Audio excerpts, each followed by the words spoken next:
these a reality. Please vote for and support Jeff during the upcoming general election this November. For more information, you can visit and like his Facebook page. Jeff Eads for Scott County Sheriff. Honest, dedicated, experienced, and professional. Paid for by Chicken. You are listening to the home of Blue Devil Sports. This is Gate City Sports Radio. And we're back here live from Legion Field in Gate City. Again, Gate City, 3 big turnovers in the first half. South able to make them pay for it. Big playability of Sullivan South on display tonight.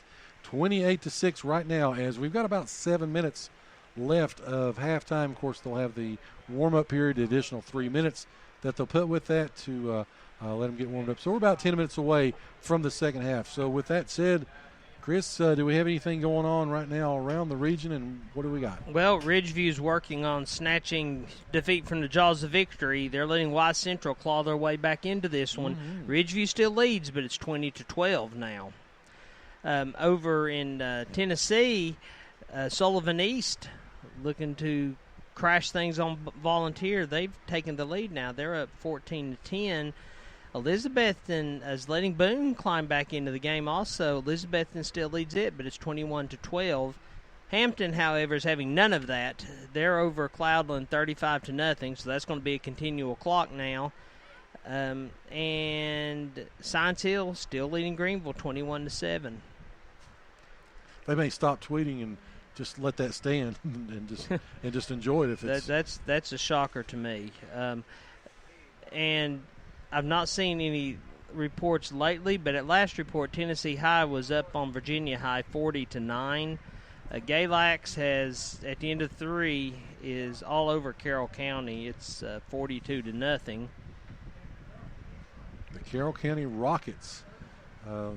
That's almost as cool as the Patrick Henry Rebels. Almost. Farragut's leading Oak Ridge 14-7 at half. That's kind of surprised that Oak Ridge is playing Farragut that close. You know, and it's interesting because, of course, with social media and everybody follows everybody, and you see so many things on Facebook and Twitter and Instagram and things. You know, what would a Science Hill dominating win do for them, being 2-2 for a team like a Dobbins Bennett coming up on their schedule? What would like a Y Central, let's say they do beat Ridgeview, do to them, you know, moving forward?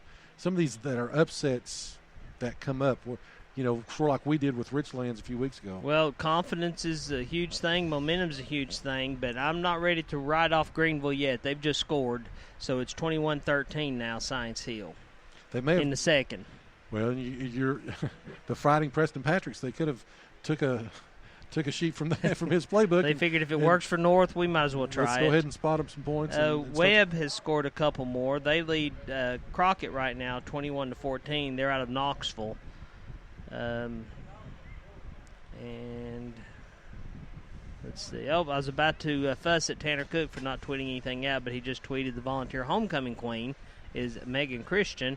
At the half, Unicoi County is leading Happy Valley 14-0. That's going to hurt me in the picks.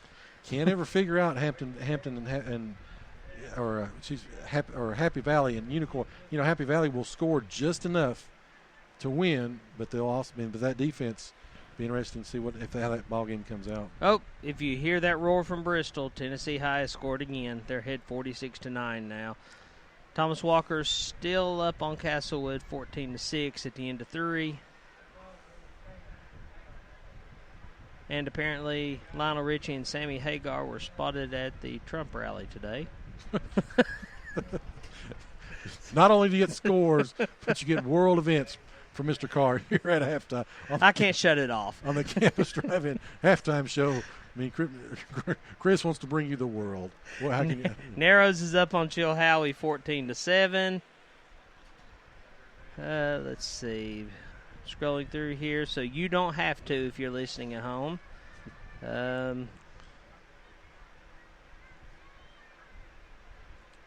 And not much else showing up. I think we're pretty much caught up right now. All right. So with that said, Sullivan South is back out on the field. They're starting to warm up. There's about 3 minutes left before the end of halftime. and then they'll give them an additional period. So we'll take a quick break, come back, get you set up for the second half. South leads 28-6. Gate City gets the football here at home. So, again, you're listening to the home of Blue Devil Sports. This is Gate City Sports Radio. If you or a loved one is being discharged from the hospital and in need of rehabilitation, then look no further than Nova Health and Rehab, a 4-star facility in Weber City, Virginia. They offer a wide variety of services, including skilled nursing, physical, occupational, speech therapies, and outpatient services as well.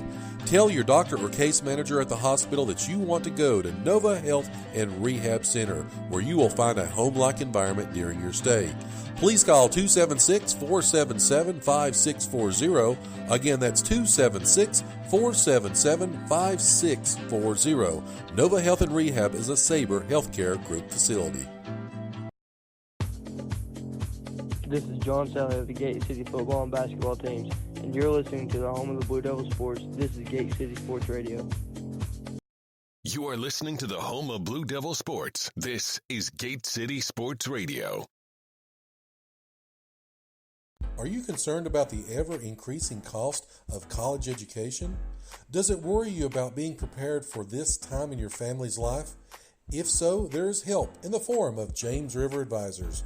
Your local office in Gate City is managed by Edwin Cox, and he is ready to take care of all of your needs. He believes in establishing long-lasting relationships with his clients based on trust. Edwin is ready to help you with your college planning, financial planning, investments, and much, much more. Give him a call today at 276-690-8014. Again, that's 276-690-8014. He's located at 122 East Jackson Street, next to Dollar General in Gate City.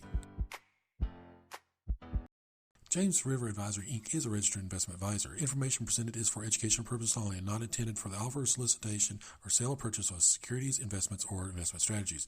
Investments do involve risk, unless otherwise stated, is not guaranteed. Be sure to first consult with your qualified financial advisor or tax professional before implementing any strategy therein. Past performance is not indicative of future performances.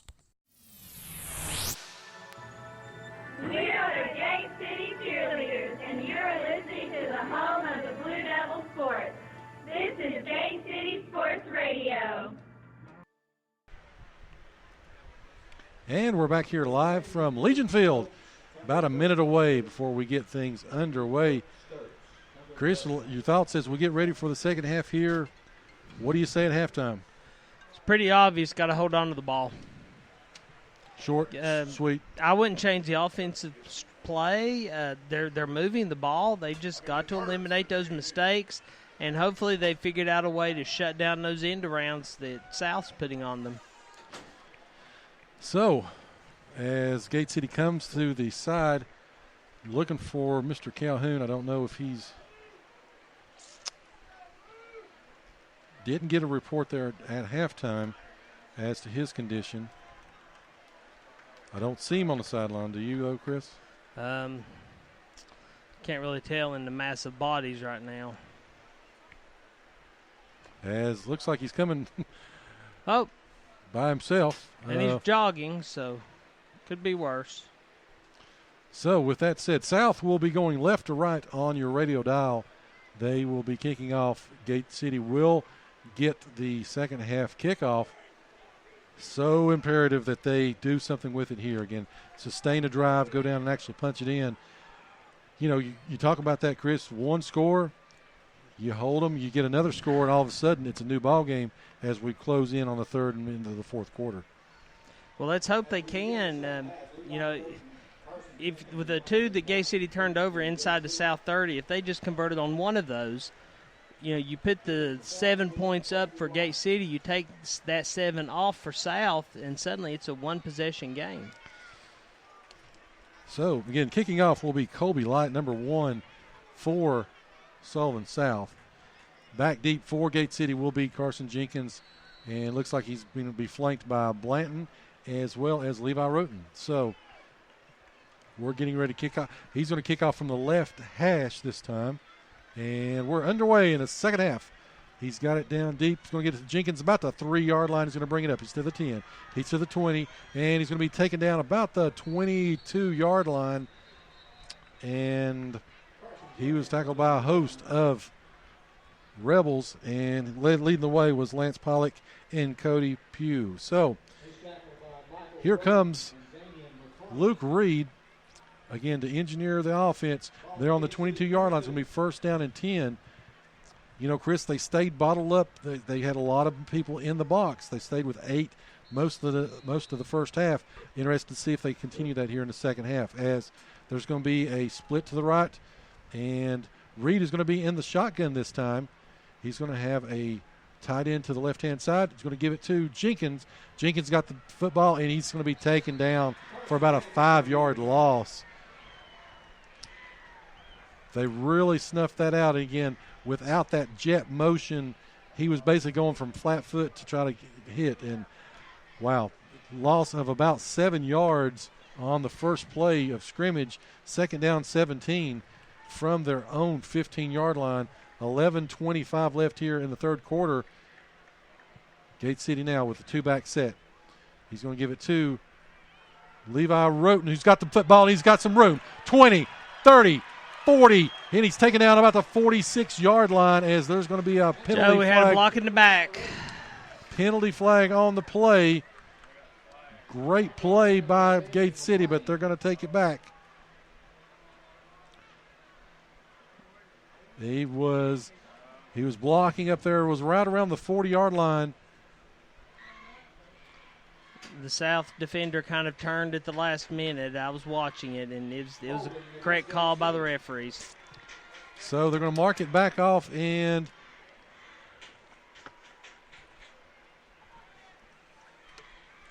no, they called it a hold. Called it a hold, and it will back it up. Either way. It's going to go take it back. It's going to go all the way back to the 31-yard line.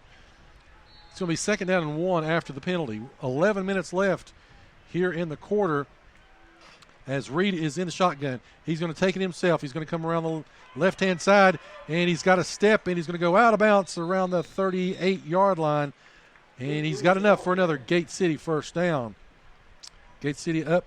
They're going to give it to about the 39. Actually, first down and 10. 11 minutes left exactly here in the quarter. Reed brings them up to the line. Again, South in that 50 front. It's going to be a 52 this time. They're going to back the backers out. Here comes motion to the right-hand side, and they're going to call illegal motion on Gate City. Chris, another penalty. Joe, they don't need to be doing this. You know, one step forward, one step back. Calhoun comes into the ball game. He's going to give Tomlinson a breather, as now Gate City has a 1st and 15 from the 34-yard line. They ran 1 second off on that on the play. 2-back set this time for Gate City. Jenkins shifts to the left-hand side. They're going to give it to Calhoun. Calhoun's got the football, and he's going to run all the way up to the 40, 42-yard line. Give it to him to about the 43-yard line. Once again, they're not able to stop him. He picks up about 9, and it's going to be second down and right at about 6 yards. So Reed brings them up. They're still in their 2-back set, tight end to the right, wing to the right, split to the left. Reed's got the football, and there's going to be a fumble on the play. Gate City does recover, looks like this time. And it's going to bring up third down, a loss of about 2 on the play. Jenkins was able to jump on the football. Chris, once again, fumble. 2 penalties and a fumble, and we're at third down and 8. Joe, I don't know. Once again, they are they're hurting themselves. They've really got to stop that. Obviously, I'm being Captain Obvious here. 2-back set. Calhoun lined up right behind Reed, and DeAndre Mack is offsides. They're going to call it for him. Reed is telling them that he was going to go in motion. However, he took a step forward towards the line of scrimmage